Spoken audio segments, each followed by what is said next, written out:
Hey, everybody, welcome into another episode of the Motivated Mindset Podcast. And I hope that wherever you are watching today or listening, that you're doing absolutely amazing. And today's guest is a fellow that I met a number of years ago, back when I was in the fitness equipment installation business. And he came about to run alongside of myself and my team to help streamline some processes. And in that process, we became fast friends. Now, I haven't seen this gentleman in probably 12, 13 years. He can correct me if I'm wrong. But without further delay, let me introduce you to and find out what motivates the mindset of my friend. They call him the cardio disruptor. And he's kind of a fitness guru, and his name is Brett Athey. So without further delay, Brett, how are you, my friend? Well, I'm doing good, man. God is good. I feel good. And I'm just sitting here smiling because I'm watching you. It's and it was surreal. About, I want to tell you, 12 or 13 years ago.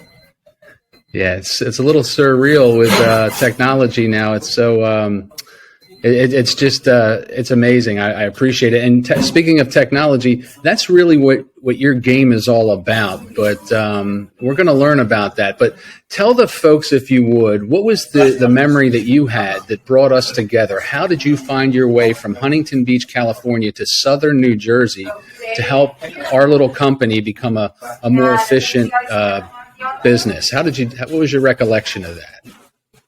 My recollection is, like all businesses, it doesn't matter what industry you're in, it's really about relationships. Yeah. So it was basically a connection of relationships. You probably remember him, the guy that brought us together. And, yeah. He was working with you guys, and he saw that, there was somebody he knew that could, lend a hand. Yeah. So he called me up and said, hey, buy a ticket, take a chance. And so I did. And like you said, I'm over and as far away as I can possibly be from you guys. Sure. And I showed up, it was Chris, right? Yep. That introduced us. And so anyway, I saw what you had going on and went, holy crap. You guys have a lot of stuff. Yeah. And so one thing led to another, and the skills that I had were skills that your company needed. And there was immediately there's certain people you just see and meet, and you just you get along, right? So if Jose. Yes. So I got along with Jose just great. I got along with you just great. And as you knew, the project took a little time. It wasn't, we're in one day and we're out the next. It actually took, I guess, 2 or 3 visits. Yeah. And so anyway, that's how we met. And in our journey of working together, we found out that we kind of had a lot in common. Yeah. Absolutely. You're a bodybuilder. I'm a martial artist. You're a drummer. I'm a guitar player. You're into fitness equipment. That's how you were feeding your family. Exactly. And that's how I was feeding my family. And the relationship just grew from there. And, I can't believe I'm looking at you. And have you aged a day? Oh, stop it. I just celebrated my 60th birthday party. My 60th birthday, rather. There was no party. I mean, when you get to this age. But, I feel pretty good. I got to be honest with you. We're the same age, no? Similar age? I'll be 62 this year. Yeah. I feel great. I don't know what the big fuss is. I'm not hating life, really. I'm pretty fortunate. How about yourself? I was one of these X Games kids, motorcycles and trampolines and water skiing and surfing. And I bounced off the pavement a few times. Yeah. And, shy of things like, extracurricular activities, breaking bones and tearing things apart. Other than, my body reminds me of the areas that were pretty beat up. Yeah. I feel great. I still roll with the kids doing jiu-jitsu. I still do everything. It's just, every once in a while you go, you need a little more time to get a reminder. Up, but, cardio is not as good. Oh, there you are. I lost you for a quick second, but I'm sure the Wi-Fi connection is not great. But. That's okay. This is a really unique program, and I'm not being sponsored by the folks that have the platform, but essentially what it does is through Riverside FM, they record off of the computer. So everything that we're talking about, we might have a sketchy connection or something like that. It goes up to the cloud. And by virtue of you signing off late and letting it process and myself doing the same thing, it then downloads back into my system, kind of like a refined audio and video. So it's not like a Zoom call where you're recording off the screen. And if you get a little, max headroom, it's not going to, hopefully it won't see that stuff. But yeah, I know you do get reminded every once in a while. But I'm saying, I just remember when I was doing some similar things as you, right? I was doing the skateboarding and the surfing and the motorcycles and all that stuff. And yeah, I've got some tweaks and things, but I remember being 30 years old and looking at a guy that was 60 and thinking he was a dinosaur or some sort of fossil. And I got to be honest, maybe I am in their eyes a fossil and a dinosaur, but I still feel pretty good, and I'm fortunate. So yeah, it's good to see you too, brother. Let me tell you. And I want to say this, if I could. I met froze up a little bit. That's okay. It's going to capture it. That's okay. But I want to say this about our meeting and how fortuitous it was from a personal standpoint. When we met, I'll share this with everybody. I was going through or coming out of a 30-year relationship. I had 2 children, and it was right in the midst of that, fresh, a week or two, that I met you, Brett, and Carlos, your sidekick, who came out. In fact, Carlos was staying at my house, my little pad, if you will. And, we were every night that you were there for that first week that we met at the business, I would ask you what you wanted to do.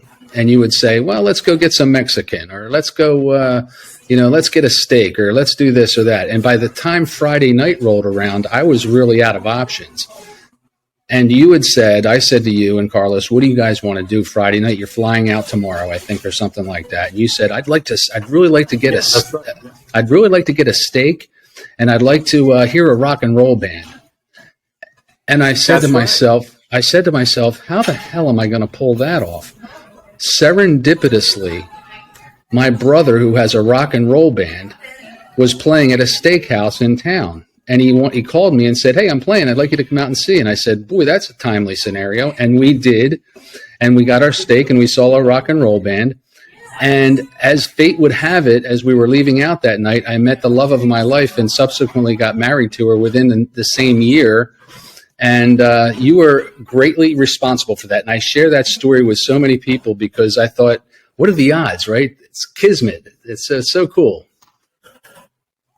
Certain things you can't make up. No, yeah, a lot of coincidences there. No coincidences, right? I've had 3 stories like that. Yeah, they're wonderful. Right. So I think it's just absolutely beautiful that it worked out for you. I only had a little bit of time with her, right? Yeah. But I'm thinking you might have outkicked the coverage. There's no question about that, Brett. I am the most fortunate.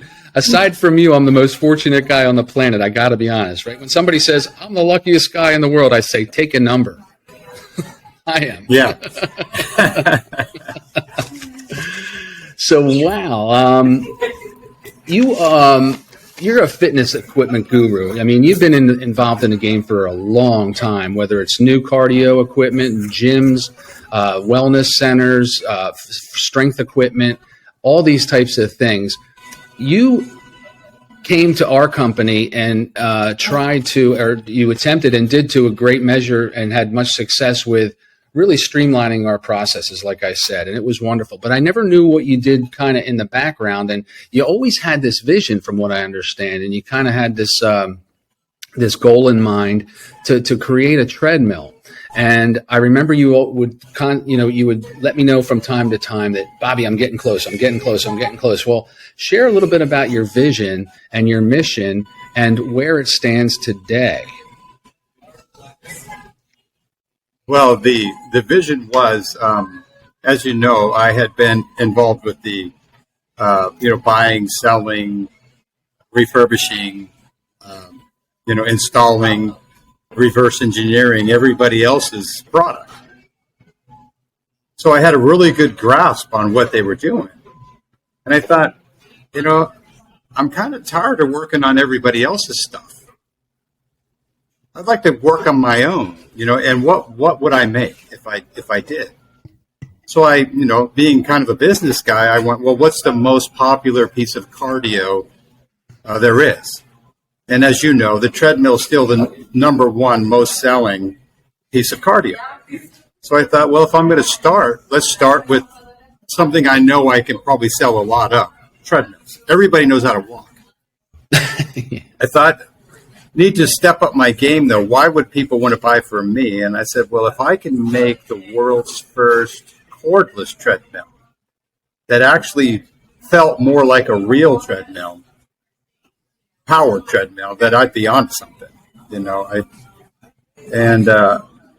didn't realize how much of an undertaking I grabbed onto. But nonetheless, you said, what was it? It was just pure passion. It's like, I just want to do this. And, what was my roadmap? Roadmap was, well, how does everybody else do it from a manufacturing standpoint? So I interviewed well before I started my process. I went to live Star Trek Pre-Core, and I had a visit with Landice. But back then, those were really the big treadmill makers. Yeah. And so, being associated with Life Fitness as a technician, they had no problem showing off their procedures and their assembly lines and stuff like that. The same with Pre-Core, and a good friend of mine, Andy Richters. Oh yeah. Was working at Star Trek at the time.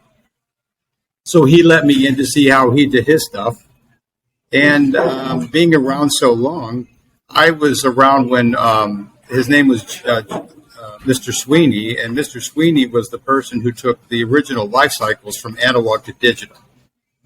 And he's the person that started with Star Trek that made the first MAI course set, or the first Star Trek treadmill. So I had a firm hold on theory of operation and how they work. But again, it's power. So I was a little bit out of balance as far as my education. I could make a power treadmill all day long. How do you make a cordless treadmill? Yeah.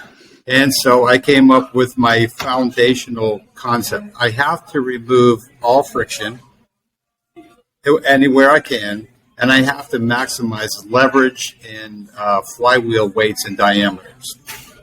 And along my way, I tried every material, every diameter, every gear ratio, every blah, blah, blah. And, and you do this the old-fashioned way. I never went out and got, like $5 million or anything like that. Yeah. I just kind of put it together as I went. I bootstrapped it. So fast forward to where we are today, after all the trials and tribulations and errors. I have a prototype at it's a good friend of mine owns the Newport Beach Athletic Club in Fashion Island in Newport Beach. Mm-hmm. So I've had my first ready for sale unit at the Newport Beach Athletic Club, getting all the customer feedback I can for like 8 months. And survey says they love it. Yeah, but here's what happened along the way, Bob. Mm-hmm. The fitness industry changed. And I'm sure that, you probably have been interviewing enough people to know that like boutique gyms or the boot camp gyms, but boutique gyms are the thing of the, that's what's happening now. Yeah. And the other thing that happened to our industry is called high intensity interval training, or HIIT. Yeah. Yeah, I'm sure you know that, high intensity interval training. Absolutely, yeah. So what I did was I decided to take advantage of the current trend and modify the treadmill. Spin bike to me is like a torture device, right? Those guys are gnarly, So this is in that category where I don't care how tough you are, this treadmill will kick your ass. Kick your ass. And that's what it's designed. It's what it's designed for. Okay. So, there's a what is it called? The National Fitness Trade Journal. I got a little tiny, speck of a spot there in this month's National Fitness Trade Journal. Cool. That shows you the glider. It's called the glider.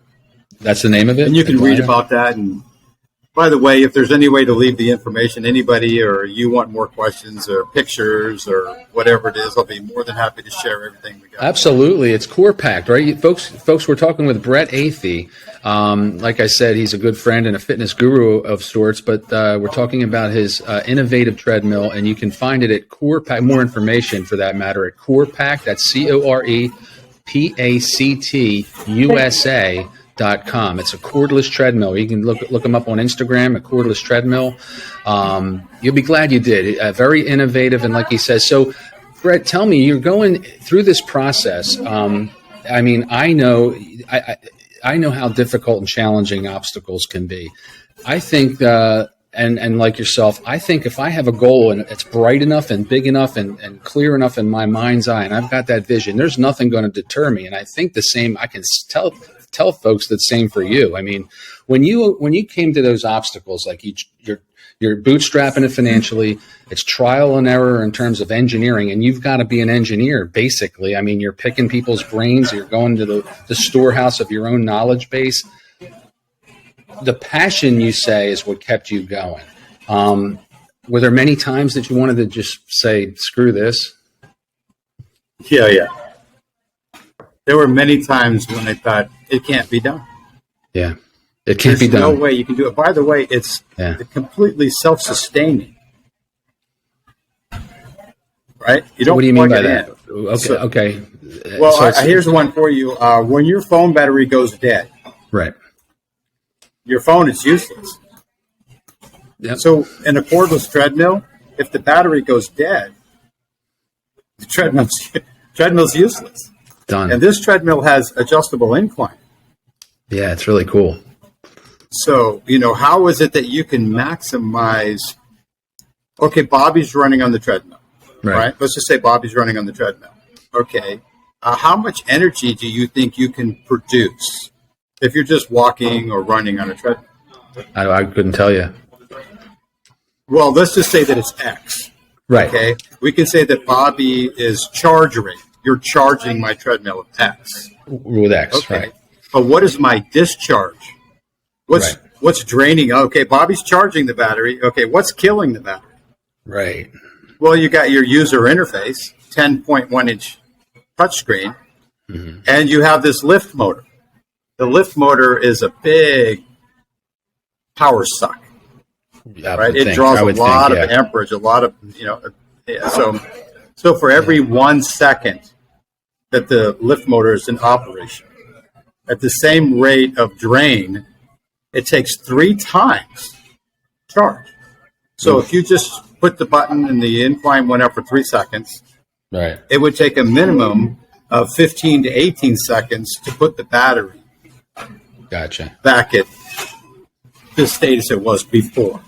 Right. So you'll learn about how to maximize leverage ratios and pivot points and center of gravity and rotating mass. One thing I read about the machine, Brett, is the belts last 5 times longer, and essentially it's quote unquote human powered, right? I mean, that's what it does. So there's no friction. Yeah, my treadmill belt will never ever wear out. Never. It's guaranteed for life. I mean, it never needs belt tensioning, and it never needs belt tracking, and it'll never wear out because there's no real friction. It's just rolling. There's no friction on the belt. That's super. Traditional appealing. treadmills is a friction environment. Friction equals heat, and then you burn the belts. And I'm sure if you have a health club, you know that belts burn, and you got to buy new ones. Absolutely. Yeah, this one no. Not so much. No, it'll get dirty and ugly before you need to buy a new one. Gotcha. Yeah, that's what happens. But you know what, Bob? I got to tell you, the main features of the treadmill are the things that are very easily overlooked. By construction, when you're walking on the treadmill or running on the treadmill, I'm stimulating the nerves on the bottom of your foot. So it's like reflexology.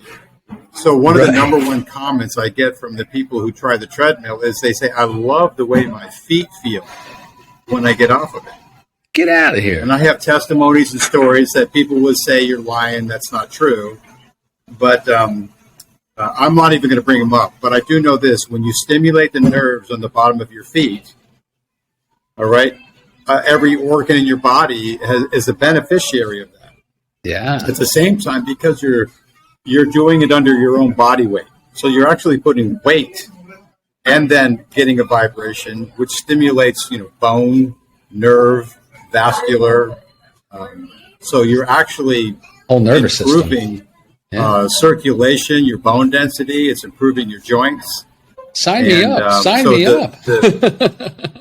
Yeah, and there's awesome. One more really key feature of our flagship is that I monitor every footprint, left and right. I monitor the amount of impact and the duration. And then I compare what your left foot and your right foot are doing, and I can let you know, hey, listen, if you're 50-50, you're not human, you're superhuman. Unless you're like Tyreek Hill or some, ballerina. But the average person is going to be like 55-45, maybe even 60-40. Interesting. But anything outside of that, and maybe being on a treadmill running is not the best thing for you because you're probably just hurting yourself. I would think there's a lot of people, by virtue of that information and that insight, your gait is off. And so you're just exacerbating if there's any curvatures or any, hip scenarios or, your knees, one's getting more compressed and compounded. And compensate to try to avoid the pain from the joint. So he actually reprogrammed how he walked. So now the doctor says you have a new hip. And but your brain's been trained to walk a certain way now. Yeah. So you walk on this treadmill, not only does it stimulate all the nerves and get everything going, it'll let you know you need to put more weight or more time on the area where you just had the surgery. So you can actually look and get yourself back into balance. Yeah, that's a unique feature among the others that you mentioned, but that's terrific. And it's over at the Newport Beach Athletic Club. So if folks are in the area and want to stop by and get a demonstration and check it out for yourselves, I think that might be a worthy objective to shoot for. Yeah, very cool, man. You're always thinking. You're always like Dr. Doolittle or something in terms of mechanics. I love that. You're very curious. You're very curious. You know what helped me was the necessity. I knew that, as you know, we're always trying to compete against China. How do I make something in the USA? Yeah. Where I can actually, from a business standpoint, how can I compete? Right. Well, we did it by design. The amount of fasteners, the assembly time, the manufacturing processes, the amount of molds that I had to invest in is very minimal. So the cost of manufacturing is pretty effective. However, there are some things that are just pricey. But for the most part, I used my the principles of jiu-jitsu. Maximum damage, minimum effort. How do I get the most return with the least amount of effort? I mean, instead of having 75 fasteners, can I have 7? Right. Instead of assembly time being an hour and a half, for manufacturing, can I make it like 8 or 9 minutes or 10 minutes? So that was what was driving my thought process for the manufacturing was how can I reduce? And I know other manufacturers obviously do the same thing. Nobody says what's the hardest, longest, most expensive way. Sure, right. So it really boils down to whose mindset, is the most qualified for that thought process.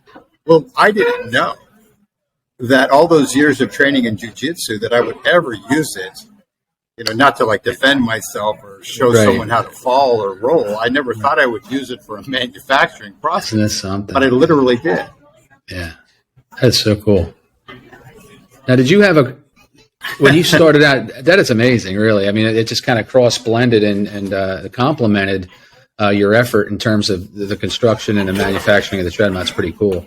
Did you have did you ever write down your goals, or how did you go about it? Or did you just keep it between your ears and keep a vision going? No, as a matter of fact, I still have the original journals. Excellent. Right.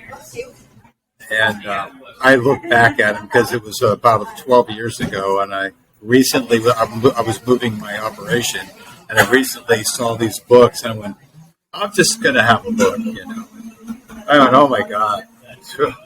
Yeah. Wow. Yeah, so thank God I wrote it down. Yeah, but it's so cool. I just started getting back into that practice. I'll get sporadic with it, Brett. I'll sit down and I'll journal my thoughts, and then I'll forget. Right? I just go off. Something shiny goes by, and I chase the rabbit down the hole. And but I do find I've got some older journals, not with specific products or visions in particular, but I do know more times than not any goal that I had that I was working on or thinking on. More times than not, they've come to pass. I mean, it's really pretty cool how that works, how our minds work to go out and attract the resources. What's the old saying?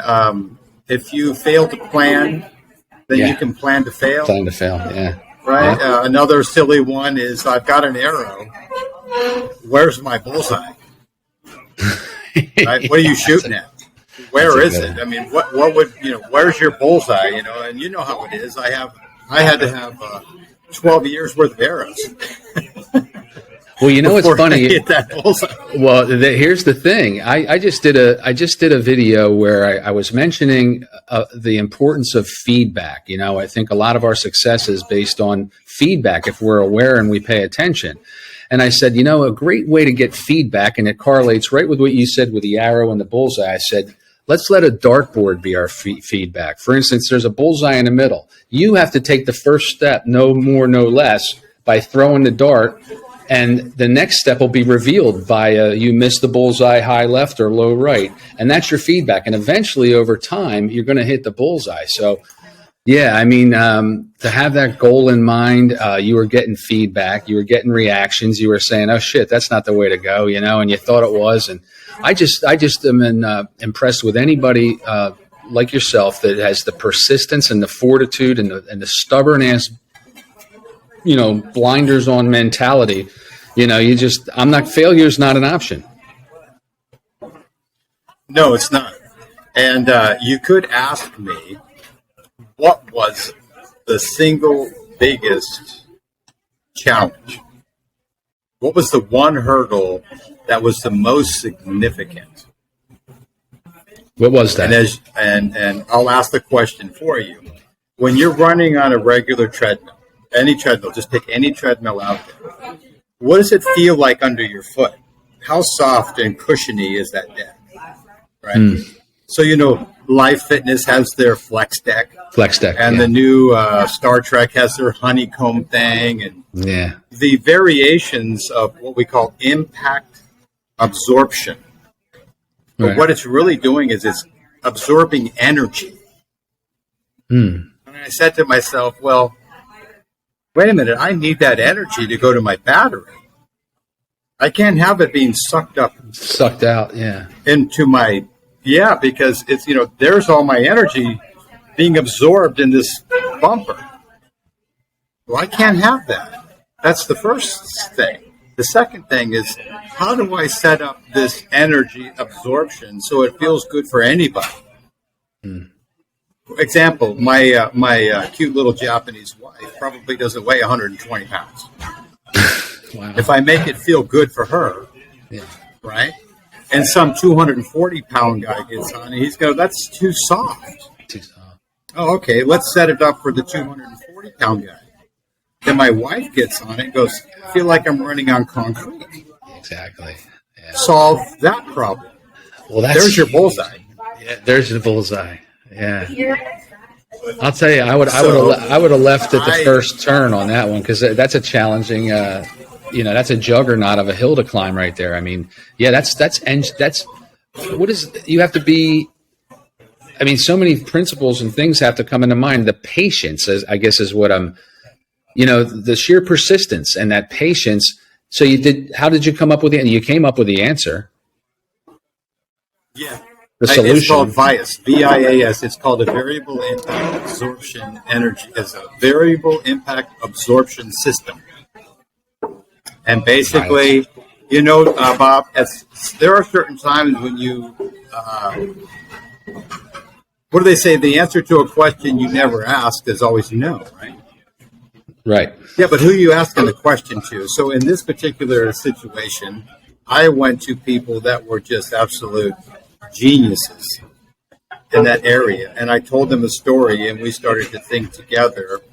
And that one particular part of my journey, if you will, was 1 year. 1 year to get that right. That one solution. And what's interesting is, and then what's wild is after you get that right, you realize you have to redo everything else. Let me ask you that. Let me ask you about the importance and the significance of that mastermind. In other words, you were seeking a solution and you kind of maybe hit a brick wall. You had so many digits to the lock. The lock needed 6 digits to unlock it. You had 4 or 5. You only needed that 1 or 2 or whatever it might be. What's the significance of going to another individual or 2 or 3 and picking their brain? It's got to be, the sum of the parts got to be greater than the whole or whatever, right? How's that work? I mean, that's so key. Exactly right. Have you ever had a conversation with somebody and you've told enough of the story? Yeah. Where they can guess the ending? Yeah. If they're the right person. Sure. Right. So if we're talking about you used to, if I remember right, you were in the lumber business. Yeah, I was. Yeah. Yeah. Okay. So good memory. I'm sure brother, that if you were talking to somebody who was good in the lumber industry, right, versus my wife who knows nothing about the lumber industry, right, and you were having a story about lumber, yeah, and you're talking to a lumber guy. Yeah. You give him so much information that you pray to God that he's going to be able to finish your sentence. Right. Right. So I did the same thing. I went to this, it's a polymer is what it is. It's elastomer, right? So I went to a, long history. They do mining. Have you ever seen the big rigs and they back up to the back of the dock and they go bang?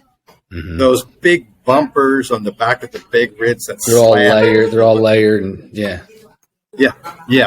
Well, they're specialists in elastomers.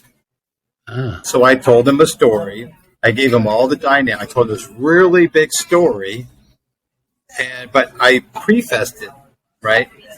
So it's one of those movies where I'm going to tell you the ending, and then I'm going to stop there and then go back to the beginning of the story.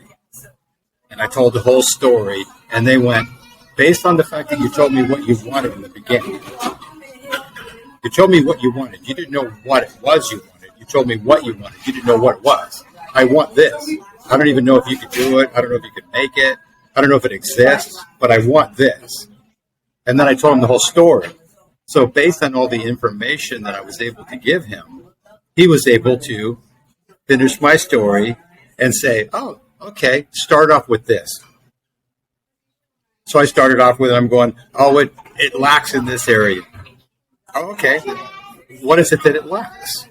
Document it. It started to collapse.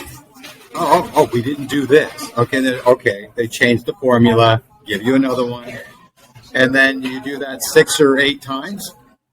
And you dial in, like if grandma's making her special oatmeal cookie. Oh, I didn't add enough oatmeal. Oh, too much chocolate or whatever. Yeah. And then she just keeps making another batch until her whole family goes, that's the best cookie I've ever had. Exactly.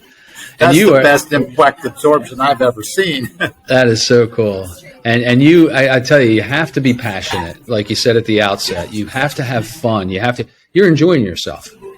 You never got dissuaded. You never got, well, I'm sure there were times of doubt. No. Oh, yeah. No, don't let the smile on my face. No, there were many times I was literally ill in my stomach. I have to go back and tell people that I can't be done. And I just would not allow myself to say that even though all the evidence at that moment in time, 7 years ago, 6 years ago, said it can't be done. At least not the way I'm doing it with the resources. I'm sure someone out there can do it. I'm merely speaking of myself. It's not that it can't be done, but based on all the all the things, all the resources and the smart people and the experience I have in front of me. If I'm going to draw a conclusion at this moment, no, it doesn't. It doesn't look good. Things don't look good. And I just said to myself, that's how it is right now. At this moment, say it was a Wednesday, I would just say, okay, just if you still feel the way 2 days from now or 3 days from now, right? But just give it 2 or 3 more days and just relax about it. Just don't freak yourself out about it. All you can do is learn. And when, okay, just chill about it. Just let it go. And lo and behold, you'd be going, well, I didn't try that. I didn't think about that. And then you start microanalyzing, running down, you see my notebook. It's just crazy. Well, that's because happens, I would forget. Right? What I know my wife, she'll say a lot of times, the old adage, I got to sleep on it. And we do that on purpose now. In other words, we will pose a question before we drift off to sleep, right? In that alpha theta state, just before you're going off in the la la land. And we'll give our minds something to toy with and grind with underneath of the surface while we're off in dreamland. And so many times, like you say, as you relax and disengage from the problem at hand, 2 or 3 days later, or the next day in the shower, or while we're shaving, or you driving our car or something. Oh, and yet consciously, and we'll work consciously on the issue or the problem at hand from every angle conceivable that we can with the resources that we have in real time in the moment. But when we have exhausted that, and that's what you did. I love the fact that you just said, maybe what a difference a day makes, 2 or 3. And when you disengage, man, there it was, right? So I love that. And I love the fact that folks can hear it from a real life example, and it's not being theorized. It's something that you've actually proven and quantified and took an idea from here and put it here. Yeah. And it's possible, man. I love that. It's so inspiring. Well, you know what? This conversation that we're having, and so many people do this. Winners never quit, and quitters never win. And you know what I said? I want to win. I just really want to win. And it's like, these guys that are playing this, like this Sunday's the Super Bowl. Yeah, these guys have to be beat up. Their knees are taped. Their backs are taped. They're dying. Just trashed. They're dying. But you know what? They realize that if I want that ring, all right, I don't get the ring unless I take one more beating. Pay the price. I still might not. And there's a 50-50 shot that you might. Yeah. Yeah. But you know what? I'm showing up hurt, bruised, encouraged. I feel like I deserve to be here. And that's the one thing about about my treadmill. All my friends that know the journey say, you deserve it. We saw it. We saw it in real time. And if anybody deserves this, it's you. And I said, well, the world has a way of letting you know. And I'm okay with whatever God does. If it never takes off, but I did it. Absolutely. I didn't make $1 million or $2 or $5 million. That's not the point. It never was. Yeah. Sure, I'd like to make money, but that wasn't the point. So many people will do anything just to make money. Yeah. Yes, you have to feed your family. Sure. Absolutely. But, it was never about just making money. It was about creating opportunities. It was about doing something unique and different. At the beginning, you started to talk about the fitness industry. Well, as you know, my brother Craig, who just recently passed away from pancreatic cancer. I'm sorry about that, Brett. I was going to bring that up. Yeah, that was a tough one. But I'm sure. The Athey family, my brother is the original life cycle technician. Ah, man. And I came in just maybe a year after him. Yeah. So sometimes it's just life. Yeah. You can never be another first life cycle technician. He was the very first one. That's amazing. And so I just happened to grow up in the industry. Yeah. So it's almost an unfair advantage to say, because I've seen everything they've ever done, taken it apart. I know what doesn't work. Why? Because I'm always fixing it. I know it works. Why? Because it never breaks. So you just take the best of, like, oh, this doesn't work. Well, how do you know? Because I fixed 10,000 treadmills. This always fails. Why does it fail? That's the question. Right. Most people just say it failed, fix it. I can't do that. Why did it fail? Yes. It's almost like dig deep. Curse. It's a the light bulb went out. Why did the light bulb? But I think it's a blessing too, and your friends are right. Me being one of them, you do deserve it, regardless of the outcome. Because I was there at the Genesis, and I did see that passion, and I saw that fervent desire. It was almost like a force, and it still is. You're still one of the most energetic guys I've ever known. You get excited about something. You're like a pit bull on crack. You set your mind to it, and nothing's going to deter you. And it's an inspiration for me, and it's quite the example, I'm sure, for folks that are going to view the episode. Speaking of the jiu-jitsu and everything, I remember you were showing me some stuff. You're a substantially larger human than I am, and yet you showed me some things regarding leverage. Are you still practicing that at your ripe age? You still into it? Let me do something. See if I can't do this for you. Yes, I am Sandan, third Dan in combat jiu-jitsu. My instructor, Hanshi Tim Henry, was just awarded in the Martial Arts Hall of Fame. Oh, cool. And so, okay, my teacher, me, and now my son. And my son, in this little video called Keisa Gatami, all right, is working with the very first fresh student. So this is an introductory technique that we use. And see if you can see this. I don't know if you can see that. Hold it still. It's doing good. Wow. Yeah, I got it.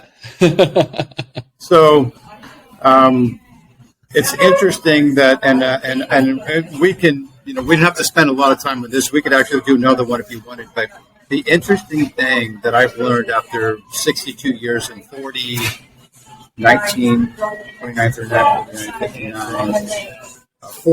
years, right, is that when shit's going to hit the fan, right, someone's going to beat you up or whatever the case may be, right, you're going to do what comes natural. A boxer is going to box. A judo guy is going to throw you to the ground. Kickboxer is going to kick you in the teeth. I just took. That's what they're going to try to do. They're going to do what comes natural. So I came up with a system. It was my job. Once I got my first black belt, I have to come up with my own system. That's how the jiu-jitsu works. I have to prove that I've mastered the 8 principles of jiu-jitsu: kicking, striking, grappling, nerve strikes, falling, strangling, body position. You have to demonstrate that you understand completely the 8 principles. Okay, let's do that. But let's come up with a system that's different philosophically.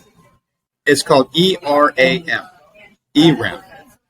And what it is, it's an educated response to an aggressive motion. Motion being the most critical part. When you see something coming at your face, it should trigger an automatic response from your body. Cross the center line, move out of the way, right? You should be able to, it's not a thought process, like a fly. A fly comes and lands on your nose. You don't think, technique number 27, you just, right? You swat the fly. Sure. Right? You just kind of, so anyway, it's kind of works on some of the natural things that God gave us. And by repetition, we just do it 10,000 times. recognize this motion, recognize this motion, recognize this motion, recognize this. Once your brain sees that, it knows exactly what to do because it's been programmed. A neuromuscular pathway is burned into your brain. You went like that. Bang, and I just broke your nose. Oh, I'm sorry. You went like that, and my body just went bang. Oh, I'm sorry. Are you okay? Yeah. Right. You know what I like about? I just have a lot of fun. Well, yeah, and I like the word programming too, right? I think that I'm a big student of programming those neuromuscular pathways. You're a drummer, right? Yeah. But I was to tell you, you're a drummer, right? You don't even think about when your foot's going down and you're. But to your point, But to your point, a lot of it happens naturally. You said right, but to your point, doing it so often and so frequently, you kind of fall in. I love the fact that we have that and we can be programmed, and knowing that you can do it neuromuscularly through your brain and everything through the 10,000 repetitions. I want to use that to my good end, much like you have in terms of business and your spirit, undying spirit to not give up. And I want to program success habits and responses and actions and increase in my people skills and have a more positive impact on people and things of that nature.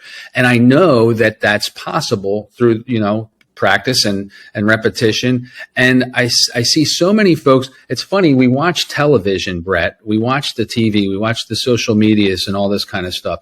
And do you remember when it would say, "We now return you to your regular scheduled program"? I mean, they're programming us. And so I want to take conscious reins. I want to take conscious effort to have full realization over my faculties. I don't want to let any outside. So essentially, when something comes at me from the TV, it's like you with the jujitsu, and it's going like this or punching like that. I can go like, wave that fly away and say, no, that doesn't vibe or jive. It's not congruent with my programming that I've installed in my hardwire system. I could not agree with that more. Yeah. Hey, listen, here's the thing. If you're not in control of your mind and your thoughts, then who or what is? Exactly. Think about that. Oh, I have, and it's true. It's amazing. It could be quite scary. It could be. And who just made that call? Yeah, exactly. So getting back to who made the call? Exactly. So speaking of the drums, are you still playing and wailing on the guitar, man? You are quite the virtuoso. Are you playing? I am. I cannot stop. I'm hopelessly addicted. Are you really still at it? That's amazing. I am hopelessly addicted. So I've inspired my oldest boy, Dyer Media, graduated from college. He's a sound engineer. He's got his recording studio. He's recording some of these local bands. He makes me look like I should just put the guitar away and never ever play it again. Don't you hate that? I hate that. Kids. I do. I'm so jealous. He's just so good. And then my youngest and you're son, good. And my youngest son is a classically trained pianist. Wow. Who is just, he's very special. By the time he was 15 or 14 years old, he was taking college level. The way they do it, they're called certifications. There's 10 levels of certification. And basically level 10 is Juilliard. You could go to Juilliard. Wow. Most prestigious school for music in the country is Juilliard. Absolutely, yeah.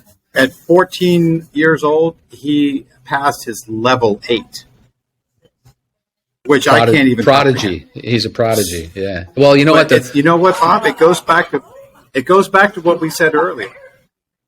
If you do the work, if you have the passion and you do the work and you discipline yourself, and when it's like I can't hit the right keys to save my life, I'm like all thumbs, but you don't quit.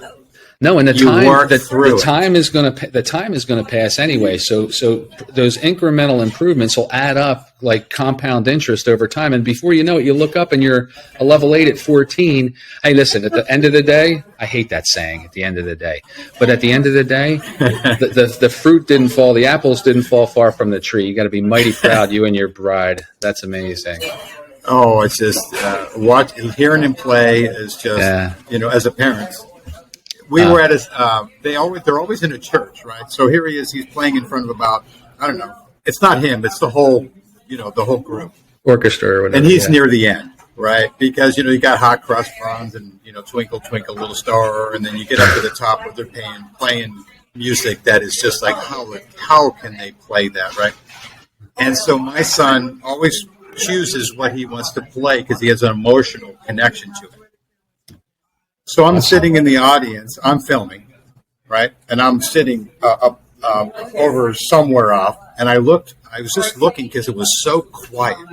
Right. And I looked around and I saw like 8 or 9 of the mothers crying while he was playing. Yeah, make me cry, brother. You're going to make me cry. I don't know what you have to have, to be able to say, I'm just hitting the little white and black keys. Yeah. And the people out there are connecting to it and crying. I'm like, okay, wow, I'm done. Good job, son. Yeah, absolutely. Just keep being you. Just keep doing what you're doing. And, for all those people out there that, didn't have a mother that drove them, or didn't have the ability to do something like piano, it could be anything. It could be drawing. It could be basketball, baseball, soccer. Absolutely. It could be like these guys that are coming up now in this.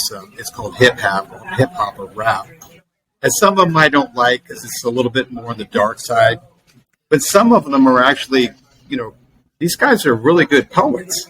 Super creative, unbelievable lyrics. And, it's you said it just a moment ago, Brett, just keep being you. I think it's so important and paramount that, each of us, we were born with a gift, some of us multiple gifts. And I think that if we don't massage that gift or be aware and or recognize it, I think it goes away. And, but, I think our gift is to, our purpose is to recognize our gift, be aware of it, and then exploit it for all it is, because who knows what that gift, whose life that gift might touch. For instance, your boy's playing in a church concert and you look around and folks are getting emotional. I mean, had he not practiced, had he been frustrated and said, screw it, that he wouldn't have affected those lives. And I think it's an intricate network of, almost like a beehive that we're all connected, and it's incumbent upon us. And I think it just gives us so much feeling of gratitude and satisfaction when we do that. And it sounds to me like you've instilled that in your boys, and I'm just so happy for you, brother. Good stuff. Yeah, I tell you the truth. At the end of the day, I want to tell you, and you probably know this already. Some people think I'm complicated, and I'm actually not. There's only 2 rules that I live by. How can I help you? How can I love you? That's it. There is no other agenda. I still need to do what I have to do. I still have to make my bed. I still have to mow the lawn. You know what I mean? I still have to go to work and do my things. And, I want to make a treadmill. But along the way, the only 2 things that were driving me was, we have to stand in front of God one day. Yeah. And how do you want him to see you? Because, time and choices. Here it is. Bob woke up this morning. You had time in front of you. Like, one choice you made was to talk to me on the phone. You chose to do that. You could have said, Brad, I'm busy, but you chose. It was I'm going to remember that. No, Bob made the time to talk to me. And vice versa. He could have chose not to. Yeah. So, what you say, you have time and choices. Well, how do you want people to remember you? Legacy, yeah. Hey, well, how do you want to do you want them to remember you as like lazy or not honest or a bully, or how do you want them to remember? Then act accordingly. So if you want to be known as like a good, honorable guy, what do? How should you act? Well, I think it's individual. You need to work that out yourself. I believe I keep it really simple. How can I help you? How can I love you? Yeah. I'm not here to make your life easier. Right? You're perfectly capable of taking the freaking trash. Get your ass out. Right. If you're sick in bed and you need a cup of soup, or you need someone to go out to the grocery store, or you're moving and you need someone to help you out, or you just need someone to, listen to you, you know what I mean, without judging you. You could do that. Or you could say, that's not my fucking problem. Excuse my French, but you could say that. Yeah. But I choose not to. Too much. How can I love you? How can you say that again? It's how can I love you? How can I help you? That's it. I like it. That's a good mantra. That's it. That's a worthy mantra. And you know what I can really help you with? If you need a cordless treadmill, or you need treadmills, if you need fitness equipment, oh God, whatever you want. Whatever. I got access to everything in abundance. He does. We should have another one just about. We should have another one just about the trends and what's available to you. I have a list of questions as long as my forearm, and we got to about my wrist, which is okay, and that's typically how it is. You and I grab a glass of wine and go on for hours, but. And it's true, folks. If you do need anything along the lines of cardio equipment, he is the cardio disruptor, powered by humans. He's got a cordless treadmill that I really think you should avail yourself of on the internet right now by visiting his webpage at CorePactUSA.com. That's CORE. P as in Paul, ACT, USA.com. Check it out. You can follow Brett over on the LinkedIn platform as well. Make a connection. He's a good guy. I call him Brother Brett. We talk, Brett, or we haven't talked and spoke for 10 years, and we did connect, or 11 years. We connected not long ago, and it's like never missed a beat. So, folks, this is the kind of character and of an integrity this individual has. You heard his knowledge. You heard his drive and his motivation. We've learned what motivates the mindset of Mr. Brett Athey. And my brother, until we talk again, I want to wish you all the best. Good seeing you. Well, right back at you, Brother Bobby. And thanks for taking the time and being patient. I'll finish with the story. Today I'm helping someone out with a delivery, right? Yes, tell me. Can't ever leave well enough alone, right? No. They got the delivery address wrong. It's actually 45 minutes away. And that brings us to the podcast, right? Because I thought, I'm going to miss the podcast with Brother Bob. But you know what? I said, I committed. I got to do it. So immediately I called you. I said, Brother Bob, I might be running a little bit late. That's okay. So here it is. I think I'm done. I'm ready to get out of there. I'm going to do this. I have to call the owner to see if this is where they want it. The truck is packed up. The tools are put away. We're as good as sign the paper gone.